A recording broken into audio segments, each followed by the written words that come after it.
Bonjour tout le monde, c'est Margot, j'espère que vous allez bien, perso moi ça va.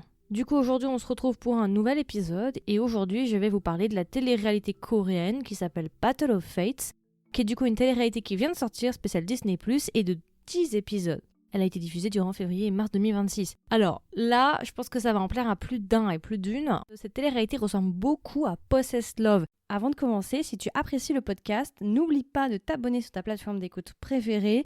Et si tu as quelques secondes, une note de 5 étoiles sur Spotify ou bien un review sur Apple Podcast aide énormément le podcast à être recommandé à d'autres passionnés de drama. Merci beaucoup à toutes les personnes qui laissent des notes et qui laissent des commentaires. Et maintenant, place à l'épisode. Alors, si vous me connaissez, vous savez que la saison 1, je l'ai adorée, c'était en été 2024. Et du coup, j'en ai fait des épisodes d'ailleurs. J'ai fait un épisode sur la saison 1 de Possessed Love. La saison 2, par contre, était vraiment nulle. Je vous la recommande pas du tout, elle était vraiment nulle. Par contre, la saison 1, c'était masterclass. Et du coup, c'est vraiment dans les mêmes vibes, en sachant qu'il y a aussi des participants de Possessed Love saison 1 qui seront dans Battle of Fates. Voilà, je vous pose ça là, je vous laisserai regarder. Alors du coup, rapidement, qu'est-ce que c'est Battle of Fates? Alors, c'est une télé-réalité du coup qui regroupe les 49 meilleurs. On a des chamans, on a des personnes qui lisent le tarot, on a la numérologie et on a le sadhu. Enfin, en règle générale, ce sont des personnes avec des habilités particulières. Et c'est un petit peu comme le koh des chamans si vous voulez, du coup il n'en restera qu'un en fait, il va y avoir différentes épreuves et le but justement c'est qu'il n'en reste qu'un, donc c'est un petit peu le koh ou la Star Academy des chamans.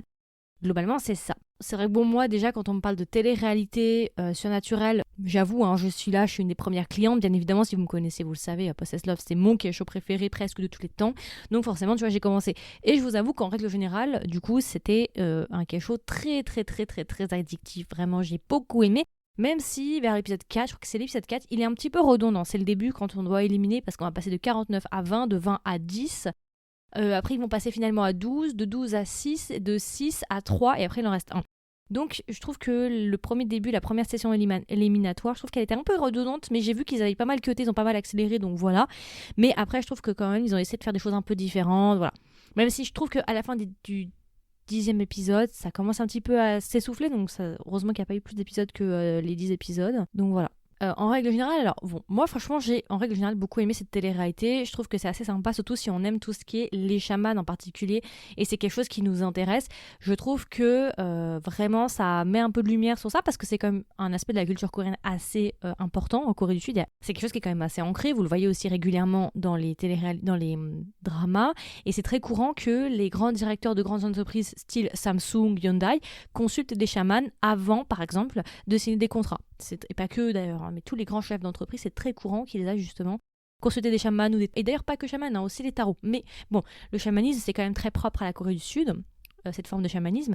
Donc voilà, c'est quand même quelque chose qui est bien ancré dans la culture coréenne, donc je trouve que c'est assez intéressant et il y a pas mal de scènes franchement où ça te fait un peu, ça te met des frissons. Je pense surtout à l'épisode de la finale où il va y avoir un personnage qui est possédé et franchement, dès que je l'ai vue, quand elle est rentrée sur scène, immédiatement il y a un truc qui, moi je me suis dit, elle est pas humaine. Elle est pas humaine, il y a un truc qui va pas. Tout de suite, j'ai su qu'il y avait un truc qui allait pas. Et voilà, d'ailleurs, il y a alors à l'intérieur, il va y avoir des gens plus ou moins connus, il y a des gens très connus, il y a des gens moins connus dans le milieu justement, voilà, des chamans ou des personnes qui lisent le tarot. Mais voilà. Non, en règle générale, moi j'ai quand même beaucoup aimé, c'est un truc que j'ai bien aimé, il y a beaucoup de revirements de situation, c'est assez intéressant. J'ai juste un petit problème, en fait, pour celles et ceux qui ne le savent pas, récemment, il y a un article qui est sorti et en fait qui met en lumière le fait que cette télé-réalité serait peut-être scriptée. En fait, il y a des rumeurs qui sont en train de circuler en Corée du Sud, comme quoi un des scénaristes, plusieurs scénaristes même, je crois, de cette télé-réalité, en fait, se sont plaints que c'était complètement scénarisé et qu'en fait, la grande majorité du temps, ces personnes-là avaient tout le temps faux quand il fallait prédire des choses, et en fait, ils ont gardé que ce qui était juste. En fait, que quand ils disaient des choses justes, ils coupaient et ils gardaient que ça. Et il disait aussi que même les jurys eux-mêmes donnaient des indices assez flagrants aux participants dans leurs intonations et puis parfois en faisant des sous-entendus. Donc visiblement, beaucoup de gens avancent que c'était truqué. Alors, ce que je dois avouer, c'est que j'y avais un petit peu pensé, en réalité, j'y avais pensé, mais je m'étais dit, bon, allez, on va quand même apprécier, parce que j'aime quand même ça, enfin, c'est quand même une télé-réalité que j'aimais, même si maintenant je sais qu'il y a une possibilité que ce soit truqué, c'est vrai que j'ai quand même passé un bon moment, parce que avant tout, c'est divertissant. Après, le problème, c'est que quand on nous dit qu'une partie est scriptée et contrôlée et trafiquée, c'est vrai que c'est compliqué après de faire la part des choses et de savoir qu'est-ce qui est vrai et qu'est-ce qui a été du coup coupé et autres, tu vois. Dans un sens, ça gâche un peu l'expérience parce que tu te dis qu'est-ce qui est faux, qu'est-ce qui est vrai au final. Même si je pense que la finale était quand même assez vraie, en tout cas pour la meuf qui était possédée là. Moi, j'y crois à ça. Parce que franchement, les gens dans le public étaient... Mais il fallait voir la tête des gens dans le public. Ils étaient tous en mode, mais qu'est-ce qui se passe en fait? Donc ça, je pense que c'était vrai pour le coup, c'était pas du truqué. Moi, je pense pas. Surtout pour la chamane, il n'y avait aucun intérêt parce que du coup, ça lui a coûté justement la finale. Donc voilà. Et d'ailleurs, pour la personne qui a gagné, bon, je vais pas dire qui c'est, hein, mais je suis un peu déçue parce que moi, j'aurais préféré que ce soit quelqu'un d'autre. Il y a 3 personnes, j'aurais préféré que ce soit la 3e personne du coup. Parce qu'en fait, à la finale, ils vont avoir chacun un client. Et en fait, ils doivent faire un rite de décès. C'est-à-dire qu'en fait, ils doivent faire partir le défunt. Entre guillemets, c'est ça en gros. Hein. Il y a un des participants qui a eu comme client, c'est un homme qui a perdu sa femme. Et je trouve que c'est ce participant-là qui aurait dû gagner, pour moi en tout cas. Mais bon, voilà, je vais pas trop vous en dire plus. En vrai, j'ai pas non plus énormément de choses à dire par rapport à cette télé-réalité non plus. Je sais qu'il y a des gens qui sont pleins du jury en disant qu'ils étaient un peu cringe, qu'ils en faisaient trop. Moi, j'ai trouvé que ça allait, j'ai plutôt bien aimé. Ça m'a pas spécialement dérangé.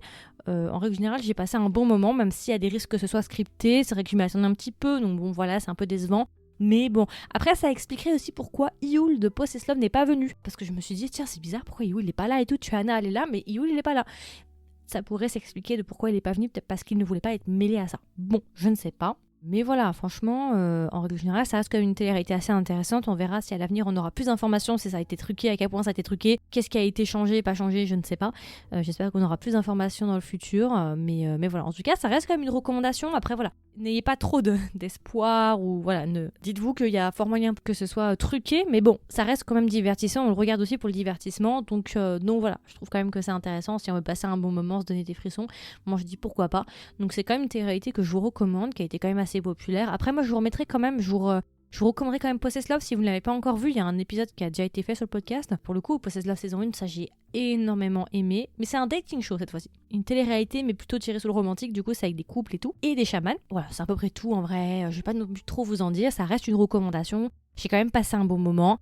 Mais voilà, prenez avec des pincettes quand même qu'il y a de fortes chances pour que ce soit scripté. Donc voilà, écoutez, je le recommanderais du coup pour toutes les personnes qui veulent changer un petit peu et qui aiment bien le surnaturel, qui ont aimé Possessed Love et qui ont peut-être Disney+, ou qui veulent voir un truc un peu différent.